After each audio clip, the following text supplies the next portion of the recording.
People have a poor education because it's much too narrow, and yet when one tries to broaden it, it's taught poorly. So I see that in students, and I see that certainly among faculty. In students, to some degree, bad teaching is a missed opportunity. It's less that it warps them than it just leaves them empty. But increasingly, it's warping them too.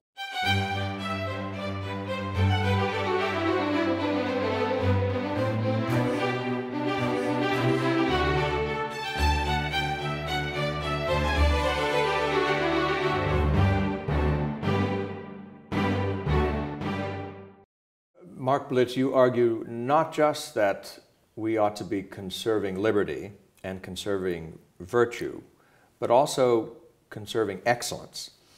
And this section of your book is in a way your version or your response to cultural conservatism or traditional conservatism. You write about the importance of family and education and religion and these institutions that can inculcate excellence or a love of excellence in civil society. But the background of your concern is the sense of decline, which in a way permeates the book. Certainly it begins the book and you come back to it at many points. How do we know if America is living in an age of decline? I think that one can understand one is living in an age of decline or an age of improvement only if one has standards by which to judge decline. And though the arguments that we are declining in art, music, thought are overblown, nonetheless, they're not simply untrue. And I think one needs to face that and see that that kind of difficulty is connected to the egalitarianism that you see in liberal democracies, both in a certain sense the egalitarianism of equal natural rights, but especially the egalitarianism which forgets equal natural rights. So that's one part of the issue, and one needs to deal with that issue. The second part of the issue is the very difficult question of our institutions. One develops character, one develops freedom, one develops virtue, one develops an understanding of excellence only within certain institutions, family, religion, for example. And these can't help but operate to some degree on the ground of authority. You have to take certain things for granted. Not everything can be equal immediately or from the beginning.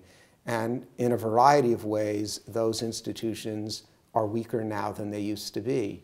And that's something I think conservatives are especially concerned about. On the other hand, you can't simply walk in and try to press those institutions on others at the same time that you're arguing that you're defending liberty. That's the difficulty. Now, you write poignantly about higher education, the decline of the university in America. You've spent most of your life in the university. Describe the signs of decline that you see when you look at the contemporary professors, when you look at students. What do you see that concerns you? Yeah, well, lots of things. First of all, there are too many courses teaching too many narrow things, therefore enabling students to graduate knowing very little but a certain narrow specialty. Most academics are narrow specialists. So the broad understanding of the most important things is not generally taught to students across the board. That's a first difficulty. Second difficulty, however, is that even when one does try to teach the fundamental texts, let's say, of moral and intellectual thought, the fundamental texts of literature, they're taught poorly. They're taught poorly because they're taught now on the ground of and on the basis of just those arguments starting from the 19th century on, which misinterpret the meaning of nature, the meaning of truth, and so on. So one is caught both ways. People have a poor education because it's much too narrow, and yet when one tries to broaden it, it's taught poorly. So I see that in students, and I see that certainly among faculty. In students, to some degree, bad teaching is a missed opportunity. It's less that it warps them than it just leaves them empty. But increasingly, it's warping them too, I would say. So these are real difficulties. Warping them in what way? Warping them in the sense that they don't understand the true grounds of their own political and ethical health. They don't understand what the meaning of natural rights. They don't understand what it is to truly search and look and seek. They don't understand the height of the intellectual life, and especially they don't understand the beautiful. Great art, great music, great literature, fading away. Fading away and warped because what replaces it is mediocre. But what can conservatives or anyone else who is concerned with excellence do in the contemporary academy? Well, you need islands of excellence, and that's one thing that conservatives have attempted to either create or sustain.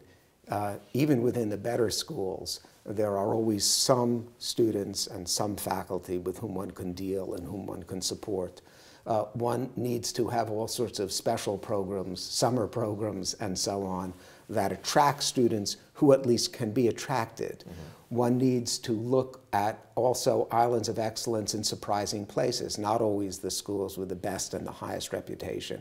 I think one needs to do all of those things generally. In one's own institution, if one teaches, one needs to protect what is high and emphasize a curriculum which is a sensible curriculum as much as one possibly can. And also in one's own institution, one needs to protect freedom of speech, which is always under threat.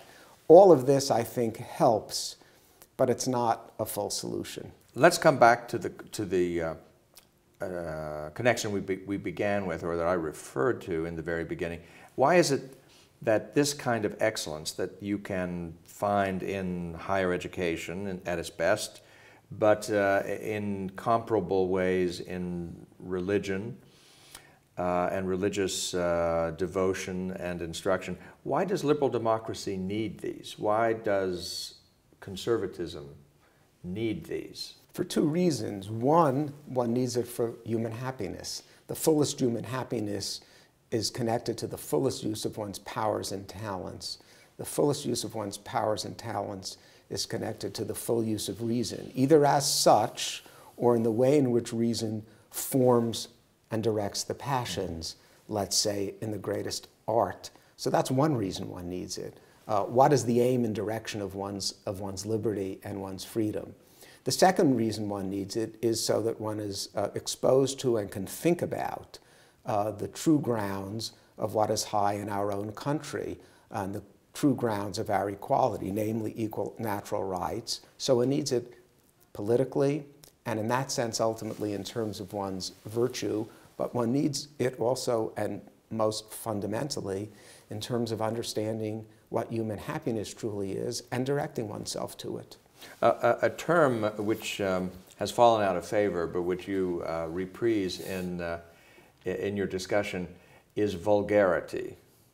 Now, one of the things that a government can't protect you entirely from vulgarity, but it used to do a lot more to restrict obscenity in the arts and in public spaces. Ought it to return to those kinds of efforts? Well, those who are in charge of the arts and in charge of what you see, they ought to think hard about what they produce and what they do. So what one would much prefer is self-understanding of what is beautiful and what is high and what's truly entertaining, in the attempt to elevate one's audience and direct one's audience. It might be that government has some role and place there. The difficulty is that government, as presently constituted, once it gets in the business of censoring and directing, who knows what it will have as its aim in censoring and directing. So some of that might be okay, living up to the standards that one used to have, let's say, and what one can produce on television. But it's fundamentally a matter of self-understanding and education among those who are themselves in the arts. That's, I think, the fundamental thing.